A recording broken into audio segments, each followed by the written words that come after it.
Dear students, good morning. कैसे हो आप सब? आशा करता हूँ कि आप सब अच्छे होंगे स्टूडेंट। तो आज हम लोग इस वीडियो में एक्सरसाइज 3.4 का क्वेश्चन नंबर सेकंड से स्टार्ट करने वाले स्टूडेंट, जो कि आपको ये सारे के सारे क्वेश्चन वर्ड प्रॉब्लम है। तो जैसा कि हम लोग जानते हैं, वर्ड प्रॉब्लम शायद ज्यादा कठिन लगता है आपको। तो देखिए, मैं सॉल्व कर रहा हूँ बहुत आसान तरीके से। और ये सारे क्वेश्चन जो सॉल्व करेंगे स्टूडेंट, वो एलिमिनेशन मेथड से सॉल्व करेंगे। तो जैसा कि बोर्ड पे देखिए क्वेश्चन लिखा हुआ है, if we add 1 to the numerator। यदि हम लोग 1 जोड़ते हैं किसमें, न्यूमरेटर में, and subtract 1 from the denominator. यहां शॉर्ट में लिखा हूं डिनोमिनेटर को डी। फिर उसके बाद फ्रैक्शन रिड्यूस टू 1, मतलब कि वो फ्रैक्शन कितना बन जाता है, 1 बन जाता है। ठीक है स्टूडेंट। फिर उसके बाद इट बिकम्स 1/2। 1/2 एक फ्रैक्शन हो जाता है कब, जब we only add 1 to the denominator, मतलब कि केवल डिनोमिनेटर में 1 ऐड करते हैं तो 1/2 बनता है। तो व्हाट इज द फ्रैक्शन? तो वो कौन सा फ्रैक्शन होगा स्टूडेंट? तो ध्यान से देखिए आप कि कैसे बनाए इसको। तो सबसे पहला लिखते हैं let the fraction. Late the fraction, मान लिया कि फ्रैक्शन क्या है, x अपॉन y, ऐसा मान लिया स्टूडेंट। कोई दिक्कत इतना में? लेट द फ्रैक्शन या लेट बी द फ्रैक्शन या let be a fraction x y y। फिर उसके बाद अकॉर्डिंग टू क्वेश्चन, क्वेश्चन के अनुसार, प्रश्न अनुसार क्या कह रहा है कि एक फ्रैक्शन हमने माना क्या student, x divide by y माना। उसमें कह रहा है कि 1 ऐड किया जाता है, वो भी न्यूमरेटर में। तो ऊपर वाले का न्यूमरेटर बोलते हैं, नीचे वाला को डिनोमिनेटर बोलते हैं। तो ऊपर में 1 ऐड करने बोल रहा है और नीचे में 1 माइनस करने बोल रहा है। तो कितना मिलता है रिजल्ट, 1 मिलता है स्टूडेंट। कोई दिक्कत इतना में नहीं। अब क्या करें स्टूडेंट, इसको सिंपल फॉर्म में कैसे चेंज करें? तो 1 का नीचे हम 1 मान सकते हैं स्टूडेंट। अब क्रॉस मल्टीप्लीकेशन, ऊपर वाले टर्म को 1 से मल्टीप्लाई करेंगे, नीचे वाले टर्म को 1 से मल्टीप्लाई करेंगे। यानी कि x + 1 को 1 से मल्टीप्लाई करेंगे तो x + 1 ही रहेगा स्टूडेंट। और y - 1 को 1 से मल्टीप्लाई करेंगे तो y - 1 ही रहेगा। कोई दिक्कत इतना में नहीं। अब देखिए x यहीं पर रहने दीजिए, y को इधर लाएंगे तो माइनस का हो जाएगा -1 यहाँ पे, और 1 को इधर लाएंगे तो क्या हो जाएगा, -1। यानी कि x - y = कितना होगा स्टूडेंट, -2। इक्वेशन नंबर 1 अज्यूम कर लीजिए। कोई दिक्कत इतना में नहीं। उसके बाद देखिए and condition number second. Condition number second में क्या कहता है स्टूडेंट, 1/2 हो जाता है कब, 1/2 हो जाता है कब, जब we add 1 to the denominator, मतलब कि x अपॉन y है, इसमें कितना ऐड करता है, 1 ऐड करता है तो 1/2 हो जाता है स्टूडेंट। कोई दिक्कत इतना में नहीं। अब क्रॉस मल्टीप्लिकेशन, x को 2 से मल्टीप्लाई करेंगे तो 2x हो जाएगा। उसके बाद इज इक्वल टू y + 1 को 1 से मल्टीप्लाई करेंगे तो y + 1 ही रहेगा स्टूडेंट, होगा ना। उसके बाद देखिए 2x का 2x as it is, y को इधर बुलाइए तो माइनस का हो जाएगा, और 1 एज इट अपनी जगह पर रहेगा। इक्वेशन नंबर 2 अज्यूम कर लीजिए। तो सबसे जो वर्ड प्रॉब्लम है, सबसे जो मेन प्रॉब्लम होता है स्टूडेंट, वो यही इक्वेशन निकालना होता है क्वेश्चन से पढ़ करके। यदि आप क्वेश्चन से पढ़ करके आप डेटा निकाल लेते हो तो बाकी के क्वेश्चन तो आपको सॉल्व करना बहुत आसान है। एलिमिनेशन मेथड से सॉल्व करिए, या सब्स्टिट्यूशन मेथड से सॉल्व करिए, या फिर क्रॉस मल्टीप्लिकेशन सॉल्व करिए। तो देखिए इन दोनों इक्वेशन को सॉल्व करेंगे कौन से मेथड से, बाय सब्स्टिट्यूशन, एलिमिनेशन मेथड से। और x और y की वैल्यू जब फाइंड हो जाएगा तो हमें पता चल जाएगा कि फ्रैक्शन वो कौन सा। तो देखिए मैं सॉल्व करता हूं स्टूडेंट। हमें दो इक्वेशन मिल गया, x - y = -2, 2x - y = 1। ये इक्वेशन नंबर सेकंड हो गया। इसे हमें कौन से मेथड से सॉल्व करना है, बाय एलिमिनेशन मेथड से सॉल्व करना स्टूडेंट। तो यहां पे लिख दिया बाय एलिमिनेशन मेथड। हम लोग कौन से मेथड से सॉल्व कर रहे हैं स्टूडेंट, एलिमिनेशन मेथड से सॉल्व कर रहे हैं। तो एलिमिनेशन मेथड में क्या होता है, देखिए ध्यान से, यहाँ पे x - y = -2 है, और यहाँ पे 2x - y = 1 है। इसे ध्यान से आपको देखना पड़ेगा स्टूडेंट, तभी समझ में आएगा। अब यहाँ पे देखिए कि हमें इक्वेट करना रहता है y के कोफिशिएंट के या फिर x के कोफिशिएंट के। तो यहाँ पे y का कोफिशिएंट देखा जाए तो दोनों तो सेम है, यानी कि इक्वल है। इक्वेट करने की जरूरत नहीं है, तो डायरेक्ट हम क्या करेंगे, साइन चेंज कर देंगे स्टूडेंट। क्या करेंगे, साइन चेंज कर देंगे। तो यहाँ क्या हो जाएगा माइनस, यहाँ क्या हो जाएगा प्लस, और यहाँ क्या हो जाएगा माइनस। तो ये माइनस और ये प्लस कैंसिल हो गया, यानी कि -2x और x कितना हो जाएगा, माइनस का x हो जाएगा। और इधर कितना हो जाएगा, -1 - 2 माइनस का 3, ये माइनस माइनस कैंसिल। x = कितना आ गया स्टूडेंट, 3 आ गया। आई होप आपको समझ में आ रहा होगा। अब x की वैल्यू जब आ गया स्टूडेंट, तो x की वैल्यू इक्वेशन फर्स्ट में या फिर सेकंड में पुट कर देते हैं तो y की वैल्यू मिल जाएगा। तो यहाँ पे लिखना पड़ेगा put in the value of x in equation किसमें पुट कर दे स्टूडेंट, इक्वेशन फर्स्ट में पुट कर देते हैं। इक्वेशन फर्स्ट क्या है यहाँ पे बताइए, x minus y is equal to minus का 2, x की जगह पे कितना 3, तो यहाँ पे 3 रख दीजिए, माइनस वाई का माई माइनस 2 का 2। अब क्या करें स्टूडेंट, 3 को यहीं पे रहने दीजिए, 2 को इधर बुलाइए तो प्लस का हो जाएगा, और y को इधर लाएंगे तो प्लस का y हो जाएगा। इट मींस 3 + 2 5, यानी y की वैल्यू कितना आ गया स्टूडेंट, 5 आ गया। आई होप आपको समझ में आ रहा होगा। अब क्वेश्चन में आपसे ये पूछा था स्टूडेंट कि वो फ्रैक्शन कौन सा है, तो लास्ट में लिखेंगे hence the fraction is x/y, लिखे थे स्टूडेंट x/y, यानी कि x की वैल्यू कितना मिला 3 मिला, और y की वैल्यू कितना मिला 5 मिला। ये आपका आंसर हो गया स्टूडेंट। आई होप आपको समझ में आ गया होगा। अब देखिए स्टूडेंट क्वेश्चन नंबर सेकंड का सेकंड क्या कह रहा है, 5 years ago, 5 साल पहले, नूरी किसी लड़की का नाम है, Noori was thrice as old as Sonu. यहाँ पे कहने का मतलब थ्राइस का मतलब क्या हुआ स्टूडेंट, मैथ की लैंग्वेज में, नूरी 3 साल बड़ी थी, 3 साल बड़ी थी। Noori was thrice as old as किससे, सोनू से। उसके बाद 10 years लेटर, 10 years लेटर मतलब 10 साल बाद, नूरी विल बी ट्वाइस, नूरी जो वो कितना हो जाएगी, 2 गुना बड़ा हो जाएगी किससे, सोनू से। How old Noori and Sonu, question समझ में आ गया होगा स्टूडेंट। इस क्वेश्चन में एक लड़की है उनका नाम है नूरी, और एक लड़का है उनका नाम है सोनू। तो नूरी कहती है 5 साल पहले मैं तुमसे 3 गुना बड़ी थी, और 10 साल बाद मैं तुमसे 2 गुना बड़ी हो जाऊंगी। तो बताइए, आपको बताना ये है कि नूरी कितनी साल की है और सोनू कितना साल का स्टूडेंट। आई होप आपको क्वेश्चन समझ में आ गया होगा। तो चलिए सॉल्व करते, कैसे सॉल्व करेंगे स्टूडेंट, तो सॉल्यूशन स्टार्ट करते हैं। Let the present age of Noori, माना कि नूरी का प्रेजेंट एज कितना है, x years है। कोई दिक्कत है स्टूडेंट इतना में नहीं। एंड और the present age of Sonu, Sonu का प्रेजेंट एज कितना मान ले, y years मान लेते हैं। कोई दिक्कत इतना में स्टूडेंट नहीं है, समझ में आ रहा है आपको। उसके बाद क्या करेंगे स्टूडेंट, अकॉर्डिंग टू क्वेश्चन के अनुसार 5 years ago मतलब 5 साल पहले। तो मैं पहले वाली वीडियो में बता चुका हूं कि जब पहले बोलता है तो माइनस लगता है, और बाद में बोलता है तो क्या लगता है, प्लस लगता है। यानी कि x - 5 y - 5, मतलब नूरी में से भी 5 साल घटा दिया और सोनू में से भी 5 साल घटा दिया। अब नूरी कह रही कि मैं कितना ज्यादा, 3 गुना ज्यादा हूं। नूरी कितना, 3 गुना ज्यादा है सोनू से। तो मैं बार बार बोलता हूं कि जो ज्यादा रहता है उसका अपोजिट वाला में इंटू करते हैं या फिर प्लस करते हैं। तो हमने क्या किया, इक्वेट करने के लिए 3 गुना सोनू में बढ़ा दिया। अब इसको सॉल्व करेंगे तो क्या होगा, x - 5 एज इट इज, 3 को y से मल्टीप्लाई करेंगे तो 3y, माइनस 3 को 5 से इंटू करेंगे तो 3 5 से 15। इसे और भी अरेंज करेंगे स्टूडेंट, तो x रहने दीजिए, 3y को इधर लाइए तो माइनस का 3y हो जाएगा, ये माइनस का 15 और ये 5 इधर लाएंगे तो प्लस का 5 हो जाएगा।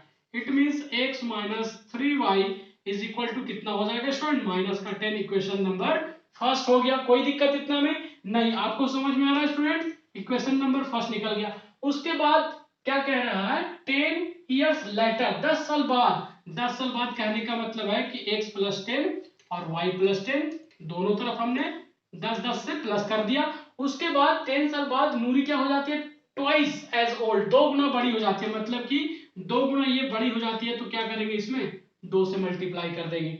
तो यहाँ पे क्या हो जाएगा student, x + 10 is equal to 2 × y, 2y + 2 × 10 20। यहाँ पे कितना हो जाएगा, x 2y को इधर लाएंगे माइनस का 2y, और ये 20 है 10 है तो 10 इधर आएगा तो माइनस का 20 में से 10 चला जाएगा तो 10 बचेगा। इक्वेशन नंबर क्या होगा स्टूडेंट, सेकंड हो गया। तो देखिए अब यहाँ से मेरा कहने का मतलब ये है कि ये वर्ड प्रॉब्लम का क्वेश्चन है, सबसे मेन आपको यही निकालना होता है इक्वेशन फर्स्ट और इक्वेशन सेकेंड यदि आपने निकाल लिया तो आपको अब एलिमिनेशन मेथड से सॉल्व करना है, तो आप भी सॉल्व कर सकते हो स्टूडेंट। तो चलिए अब क्वेश्चन नंबर सेकेंड का थर्ड देखेंगे। अब देखिए स्टूडेंट क्वेश्चन नंबर सेकेंड का थर्ड क्या कह रहा है, the sum of digits of two digit, the sum of digits of two digit number is 9। जब हम दो नंबर को सम करते हैं, जोड़ते हैं, तो हमें कितना मिलता है स्टूडेंट, 9 मिलता है, ठीक है। उसके बाद also 9 times this number is twice the number obtained by a reversing the order of digits, find the numbers। तो वो कौन सा नंबर है स्टूडेंट, हमें फाइंड आउट करना है। तो ध्यान से देखिए, थोड़ा सा क्वेश्चन बड़ा है, तो क्या लिखेंगे सॉल्यूशन, सबसे पहले स्टार्ट करते हैं स्टूडेंट। सॉल्यूशन में क्या लिखेंगे, late the digit of units place, let the digit of units place be x। मान लिया कि पहला डिजिट पे क्या है, x है, एंड इसके बाद क्या लिखेंगे student, and the digit of tens place be y। ठीक है student, let the digit of unit place be x and the digit of tens place be y। उसके बाद तो देन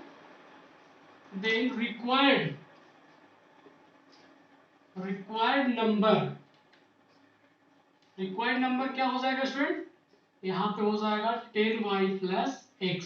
ठीक है स्टूडेंट, कोई दिक्कत इतना में नहीं। अब क्या करेंगे, अकॉर्डिंग टू क्वेश्चन के अनुसार the sum of digit of a two digit number is 9, मतलब कि x प्लस y दोनों का सम कितना हो रहा है, 9 हो रहा है, इक्वेशन नंबर फर्स्ट। एंड उसके बाद देखिए स्टूडेंट फिर क्या कह रहा है, देखिए ध्यान से, 9 टाइम्स ऑफ दिस नंबर, मतलब कि 10y प्लस x इधर भी है और 10y प्लस x इधर भी स्टूडेंट। ठीक है, इतना में कोई दिक्कत आपको नहीं। अब आप क्या करेंगे स्टूडेंट, 9 से इधर मल्टीप्लाई कर दीजिए, और कितना से बोल रहा है, 9 से ट्वाइस, उसके बाद फिर कितना है, ट्वाइस यानी कि 2 से मल्टीप्लाई कर दीजिए, कोई दिक्कत इतना में नहीं। अब उसके बाद सिंपल जैसे क्वेश्चन नंबर फर्स्ट आपने किया, इसे भी चेंज कर दीजिए। तो 9 को 10 से करेंगे तो 90y, 9 को x से मल्टीप्लाई करेंगे तो 9x, 2 को 10 से मल्टीप्लाई करेंगे तो 20y, 2 को x से मल्टीप्लाई करेंगे तो 2x। कोई दिक्कत इतना में स्टूडेंट नहीं। उसके बाद 9x आप यहीं पर रहने दीजिए और 2x को इधर लेकर के आइए। उसके बाद 90 y को लिख दीजिए और 20y को इधर लेके आ जाइए, तो माइनस का 20y हो जाएगा। आई होप आपको समझ में आ रहा होगा स्टूडेंट कि मैं क्या किया हूं। उसके बाद आप इसे और सॉल्व करें तो 9x में से 2x चला जाएगा तो कितना बचेगा, 7x बचेगा। फिर 90y में से 20y चला जाएगा तो कितना बचेगा स्टूडेंट, प्लस का 70y बचेगा, और इधर तो जीरो ही है। ठीक है स्टूडेंट, कोई दिक्कत इतना में नहीं। अब उसके बाद देखिए इक्वेशन नंबर इसे चाहे तो सेकंड एज्यूम कर सकते हैं, लेकिन अगर आपको थोड़ा सा और यहाँ पे माइंड लगाएंगे स्टूडेंट तो ये इक्वेशन छोटा भी हो सकता है, यानी 7 कॉमन ले लेते हैं यहाँ पे, तो x हो जाएगा और यहाँ कितना हो जाएगा, 10y हो जाएगा इज इक्वल टू 0। ये 7 डिवाइड में 0 के 7 में चला जाएगा तो वो 0 बन जाएगा, यानी कि x plus 10y is equal to 0। Equation number 2 हो जाएगा स्टूडेंट। अब बताइए, आपको सबसे जो मेन प्रॉब्लम होता है वर्ड प्रॉब्लम के क्वेश्चन में यही होता है स्टूडेंट, इक्वेशन निकालना। तो अब इसके बाद आपको क्या करना है मैं बता देता हूं आपको शब्दों में। इक्वेशन नंबर फर्स्ट और इक्वेशन नंबर सेकंड आ गया। अब इन दोनों इक्वेशन को आपको सॉल्व करना है, वो भी एलिमिनेशन मेथड से। सॉल्व करने के बाद आप क्या पाएंगे स्टूडेंट, x की वैल्यू और y की वैल्यू पाएंगे। तो x और y की वैल्यू आप लास्ट में क्या करेंगे, हेंस लिख करके द रिक्वायर्ड नंबर y के जगह पे जो आंसर आएगा वो यहां रख देंगे, 10 से इंटू कर देंगे और x का नंबर रख देंगे, दोनों को प्लस कर देंगे फ्रेंड, तो जो नंबर आएगा वही हो जाएगा रिक्वायर्ड नंबर। तो आई होप आपको समझ में आ गया होगा। तो चलिए नेक्स्ट क्वेश्चन देखते हैं। अब देखिए स्टूडेंट क्वेश्चन नंबर सेकंड का 4, आपको क्वेश्चन में क्या कह रहा है स्टूडेंट, आपको क्वेश्चन समझना बहुत जरूरी है। क्या कह रहा है, Meena went to a bank, Meena नाम की कोई लड़की है, वो क्या करती है, बैंक गई है। किस लिए गई है, विड्रॉ 2000 रुपीज, मतलब 2000 रुपया निकालने गई है बैंक से। उसके बाद वो शी आस्क्ड द कैशियर से पूछती है टू गिव हर, मुझे आपको 2000 रुपया निकालना, मुझे आप दीजिए। उसमें से जो नोट होंगे वो कितना कितना का होना चाहिए, ₹50 के नोट और ₹100 की नोट होना चाहिए स्टूडेंट ओनली। इसके अलावा 10 का 20 का 50 का 10 का 20 का 50 का और 100 का होना चाहिए। इसके अलावा किसी और का नहीं होना चाहिए। सिर्फ और सिर्फ ₹50 का नोट और ₹100 का नोट होना चाहिए। मीना ये चाहती है बैंक कैशियर से। तो उसके बाद मीना गॉट 25 नोट्स। मीना जो है वो 25 नोट पाती है, ₹50 की और ₹100 की। तो आपको बताना ये स्टूडेंट कि find how many notes of ₹50 and ₹100। मतलब ये बताना है कि ₹50 वाला नोट कितना है और ₹100 वाला नोट कितना है स्टूडेंट। तो कैसे बनाए देखिए मैं बनाता हूं, यहां पे ध्यान दीजिएगा।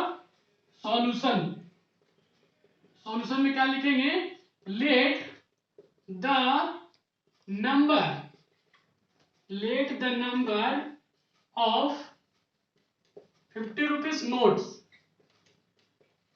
माना कि ₹50 वाला नोट को x मान लेते हैं, x संख्या है, x नंबर है, एंड ठीक है student, and the number of ₹100 notes, मतलब कि ₹100 वाला नोट कितना है, y। ऐसा मान लिया स्टूडेंट, कोई दिक्कत इतना में नहीं।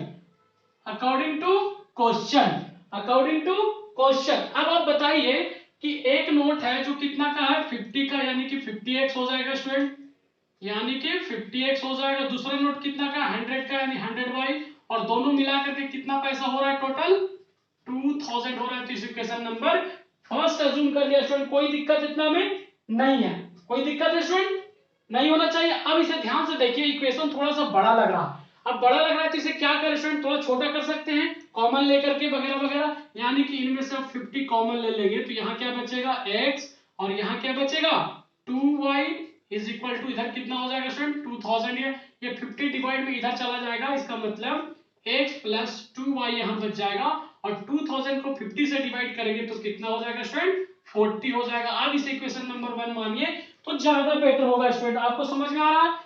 उसके बाद एंड कंडीशन नंबर सेकेंड में, कंडीशन नंबर सेकेंड में क्या बोला है कि, अब सेकेंड कंडीशन में क्या कहता है स्टूडेंट, मीना जो है वो ₹50 वाला नोट और ₹100 वाला नोट दोनों मिला के कितना नोट वो पाती है, 25 पाती है। इसका मतलब x plus y is equal to 25, equation number 2। अब देखिए जो सबसे मेन होता है स्टूडेंट वो इक्वेशन निकालना होता है। वर्ड प्रॉब्लम में यदि आप इक्वेशन निकाल लेते हैं तो आपका आसान हो जाता है सॉल्यूशन करना। तो इक्वेशन फर्स्ट और सेकंड को आप एलिमिनेशन मेथड से सॉल्व करेंगे, और सॉल्व करने के बाद आपको x की वैल्यू और y की वैल्यू मिलेगा। उसमें आपको पता चल जाएगा कि 50 के नोट कितना था और 100 की नोट कितना था। आई होप आपको समझ में आ गया होगा। तो नेक्स्ट क्वेश्चन देखते हैं। अब हम लोग देखेंगे स्टूडेंट क्वेश्चन नंबर 2 का फिफ्थ क्वेश्चन क्या कह रहा है। देखिए बहुत बड़ा क्वेश्चन दिख रहा है स्टूडेंट, लेकिन ये बहुत बड़ा है, लेकिन कोई दम इसमें नहीं है। आप ध्यान से देखिए, आपको समझ में आ जाएगा सॉल्यूशन, आपको भी बनाने आ जाएगा। क्या कह रहा है, landing library, landing library has a fixed charge. मतलब लाइब्रेरी मतलब समझते हैं स्टूडेंट, जहां पे हम लोग जाकर के पढ़ाई करते हैं या फिर वहां से बुक इशू करवाना होता है, बुक ला करके पढ़ते हैं। तो कुछ ऐसा कंडीशन है, learning library has a fixed charge for the first 3 day, 3 दिन के लिए उनका फिक्स चार्ज है, and additional charge for each day thereafter Sarita paid ₹27। Sarita नाम की एक लड़की है, उन्होंने एक बुक ले गया है, ले जाने के बाद वो कितना पैसा पे कर रही है, ₹27 पे कर रही है फॉर अ बुक के फॉर 7 डेज, 7 दिन बुक रखने के बाद। वाइल जबकि शशि नाम की एक लड़की है, उन्होंने ₹21 पे किया, ₹21 book she kept for 5 days, वो केवल 5 दिन रखती है तो ₹21 पे करती है। फाइंड द फिक्स चार्ज, हमें फाइंड करना है, निकालना है कि फिक्स चार्ज क्या है उस लाइब्रेरी की, and charge for extra per day. ठीक है स्टूडेंट, आई होप आपको समझ में आ गया क्वेश्चन। अब देखिए सॉल्यूशन बहुत सिंपल है स्टूडेंट, जो निकालने बोला वो एज्यूम कर लीजिए। सबसे पहला क्या हम एज्यूम कर लेंगे, let be a fixed charge, let be a fixed charge, मान लिया कि उसका फिक्स चार्ज कितना है, ₹x, मान लिया कि फिक्स चार्ज कितना है, ₹x है। उसके बाद एंड फिर क्या मानेंगे, and charge, charge for each extra, each for extra. ठीक है स्टूडेंट, समझ में आ रहा है, एक्स्ट्रा डे कितना मान ले, कितना मान ले स्टूडेंट, ₹b वाई मान लेते हैं, कितना मान लिया, ₹y। According to question, question के अनुसार, क्वेश्चन के अकॉर्डिंग। देखिए जो पहली लड़की है कौन है, देखिए यहाँ पे first 3 days kept, first 3 day and an additional charge for a day, thereafter Sarita पे 27 रुपीज। कितना दिन रखती है वो, 7 days रखती है। तो देखिए स्टूडेंट यहाँ पे समझने वाली बात यह है कि यहाँ पे सरिता नाम की लड़की है जो 7 दिन बुक को रखती है। तो 3 दिन तो क्या यहाँ पे बोला है, 3 days क्या है, फिक्स है। इसका मतलब 7 में से 3 चला जाएगा, यानी कि x प्लस 7 में से 3 चला जाएगा, कितना बचेगा स्टूडेंट, 4y। और वो कितना पैसा पे करती है, 27 रुपीज। मेरे कहने का मतलब आपको समझ में आया स्टूडेंट? कहने का मतलब ये है कि यहाँ पे 7 days है, फिर भी हमने 4y क्यों लिया, क्योंकि 3 days फिक्स है, इसलिए 7 में से 3 चला गया, तो यहाँ पे कितना बचा, 4 बचा। It means x plus 4y is equal to 27। ठीक है स्टूडेंट, इक्वेशन नंबर 1 हो गया। एंड कंडीशन नंबर सेकंड देखिए, कंडीशन नंबर सेकंड में शशि नाम की एक लड़की है, वो कितना पे करती है, 21 रुपया। कितना दिन बुक रखती है, 5 दिन बुक रखती है, यानी कि 5 दिन बुक रखती है, जिसमें से 3 दिन फिक्स है। तो x प्लस कितना हो जाएगा, 5 में से 2 चला जाएगा, 3 चला जाएगा, तो कितना बचेगा स्टूडेंट, कितना बचेगा, 2 बचेगा, यानी कि 2y। और पैसा कितना पे करती है वो, 21 रुपीज, यानी कि 21 रुपया पे करती है स्टूडेंट। आई होप आपको इक्वेशन कैसे निकला समझ में आ गया होगा स्टूडेंट। अब आपको करना क्या, इन दोनों इक्वेशन को कौन सा मेथड से, एलिमिनेशन मेथड से सॉल्व करना और x और y की वैल्यू निकालना है। और इस क्वेश्चन में हमें यह पता करना है कि फिक्स चार्ज उस बुक लाइब्रेरी की कितना और एक्स्ट्रा चार्ज पर डे कितना लगता है। तो आई होप आपको क्वेश्चन समझ में आ गया होगा स्टूडेंट। और ये वीडियो यदि पसंद आता है तो आप लाइक कर दीजिए जल्दी से, और अभी तक इस चैनल को सब्सक्राइब नहीं किया है तो जल्दी से सब्सक्राइब करके बेल आइकन को प्रेस कर दीजिए ताकि नोटिफिकेशन पहुंचे। तो चलिए मिलते हैं फिर नए वीडियो के साथ स्टूडेंट।